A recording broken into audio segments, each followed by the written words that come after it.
जी, मेरा प्रश्न है, क्या सरकार इस योजना की जागरूकता बढ़ाने और डिजिटल प्रक्रिया को सरल बनाने के लिए कोई विशेष अभियान चला रही है? विशेष रूप से महिला व्यापारियों और स्वरोजगार करने वाली महिलाओं के लिए क्या कोई विशेष प्रोत्साहन योजना है? उप सभापति जी, मोदी सरकार ने देश के मध्यम वर्ग, देश के गरीब लोग, उसके पिछले लाइफ में सिक्योरिटी मिले, उसमें खास करके पेंशन सिक्योरिटी मिले, उसका एक्सीडेंट इंश्योरेंस मिले, उसको हेल्थ सिक्योरिटी मिले और उसको फूड सिक्योरिटी मिले, उसके लिए अथाक प्रयास करा है।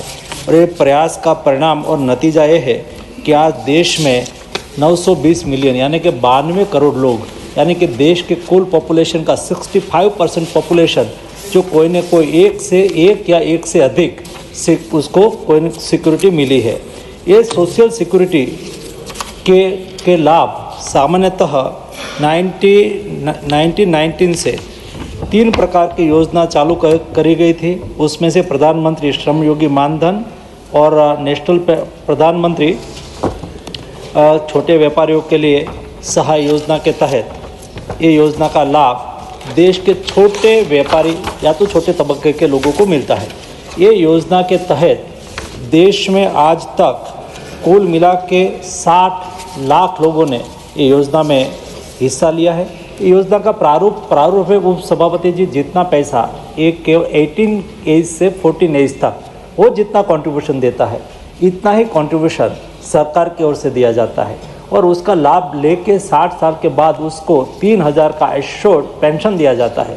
पेंशन आज के दिन में छोटे लोगों के लिए, छोटे काम करने वाले लोगों के लिए पिछली लाइफ में बहुत उपयोगी होता है और ये योजना देश में लागू है और अच्छी तरह से उसका इम्प्लीमेंटेशन करने के लिए हम स्टेट गवर्नमेंट के साथ डिस्कशन करते हैं। हम नेशनल सभी स्टेट में सब विलेज लेवल पर जो कैरियर सर्विस पोर्टल है उसका भी उसको उपयोग करते हैं ताकि उसका लाभ उसको मिले और अपने स्वयं कोई भी व्यक्ति या तो कोई ऑर्गेनाइजेशन अपने यहाँ काम करने वाले लोगों को या तो ये व्यापारियों को वेबसाइट पे जाके भी अपना कंट्रीब्यूशन दे सकते हैं ताकि उससे ज़्यादा से ज़्यादा लाभ जनता ले सके।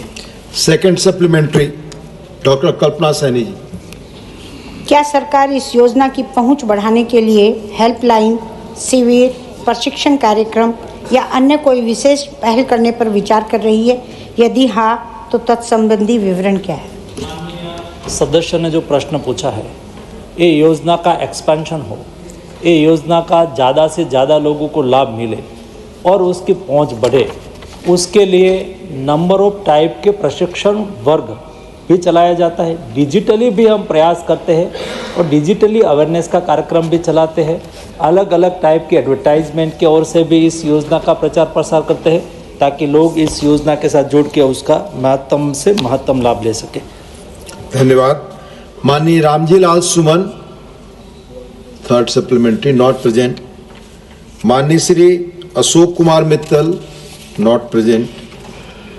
माननीय Sulata Dev ji, not present. Doctor V Sivadasan ji, not present. So third supplementary goes to Shrimati Mamata Mohanta.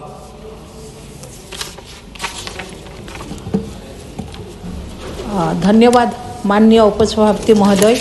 मैं आपके माध्यम से माननीय मंत्री जी से जानना चाहती हूं कि जैसे कि हम सभी जानते हैं, वर्तमान सरकार ने समाज के हर वर्ग के विकास के लिए तरह तरह की योजनाएं बनाई है और माननीय प्रधानमंत्री जी हर वर्ग और हर समाज के लोग के विकास के लिए चिंतित रहते हैं।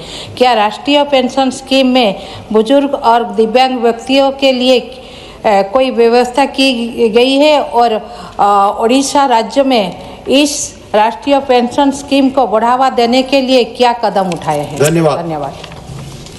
उप सभापति जी, माननीय सदस्य ने प्रश्न पूछा है कि पेंशन स्कीम और उसका विस्तार बढ़ाना और उड़ीसा में भी उसका लाभ मिलना। पेंशन स्कीम और अलग अलग टाइप की स्कीम जो लोगों को सोशल सिक्योरिटी देती है, ये गवर्नमेंट ने पहली बार फूड सिक्योरिटी के द्वारा 80 करोड़ लोगों को मुफ्त अनाज दे के फूड सिक्योरिटी प्रदान की। यही सरकार ने, माननीय उपसभापति जी, बीमारी कभी किसी को पूछ के नहीं आती, वो गरीब के यहाँ भी आती है और अमीर के यहाँ भी आती है। जब कोई अमीर के यहाँ पैसेदार व्यक्ति के यहाँ बीमारी आती है तो उसके जेब में पैसा होता है, वो इलाज करवा लेते हैं। लेकिन कोई गरीब व्यक्ति के यहाँ जब बीमारी आ जाती है तब उसके बहुत दिक्कत होती है, पैसा नहीं होता है। और इसलिए मोदी जी ने कहा था कि देश में कोई भी गरीब परिवार के व्यक्ति बिना दवाई से, बिना ट्रीटमेंट से उसके यहाँ मृत्यु की नौबत नहीं आनी चाहिए। उसमें से आयुष्मान भारत योजना निकली, वो हेल्थ सिक्योरिटी है। आज देश में 60 करोड़ लोगों को 5 लाख की मुफ्त इलाज की गारंटी दी गई है। पिछले बजट में ही अनाउंसमेंट हुआ 70 एबव से अधिक एज वाले सभी बुजुर्ग लोगों को भी आयुष्मान भारत योजना के अंतर्गत लाया गया। और इस चालू बजट में भी अनाउंसमेंट करा गया, जो गिग वर्कर्स है, छोटे लोग हैं, जो हर दिन एक एग्रीगेटर्स के अंडर में काम करता है, ये लोगों को भी आयुष्मान भारत योजना में लाया जाएगा। तो कुल मिला के वो 65 करोड़ लोगों को एक टाइप की हेल्थ सिक्योरिटी भी हो जाएगी। उसके अलावा जो हमारे बुज़ुर्ग लोग हैं, यहाँ प्रश्न पूछा गया कि बुज़ुर्ग लोग हैं, डिसेबल लोग हैं, ये लोगों को के लिए भी उसको भी सोशल सिक्योरिटी मिले, उसको भी पेंशन मिले, उसके लिए भी व्यवस्था है। और उनके लिए नेशनल विडो पेंशन स्कीम चल रही है और national old age pension scheme चल रही है। कुल मिला के आज मुझे उपसभापति जी बताते हुए खुशी हो रही है, केवल एक दशक पहले सेंट्रल गवर्नमेंट के द्वारा 18% लोगों को सोशल सिक्योरिटी दी गई थी जो पेंशनेबल हो। आज मोदी गवर्नमेंट ने 48% लोगों को, जिसको कोई न कोई कैश के रूप में सोशल सिक्योरिटी मिलती है, उसका प्रावधान करा गया है। उसमें से हम स्टेट को इंक्लूड नहीं करते हैं, कई स्टेट गवर्नमेंट के द्वारा भी कई टाइप की सोशल सिक्योरिटी दी गई है, उसमें फूड सिक्योरिटी इंक्लूड नहीं है। जो फूड सिक्योरिटी इंक्लूड हो जाती तो देश में 48 में से 65% लोगों को सोशल सिक्योरिटी प्रदान करने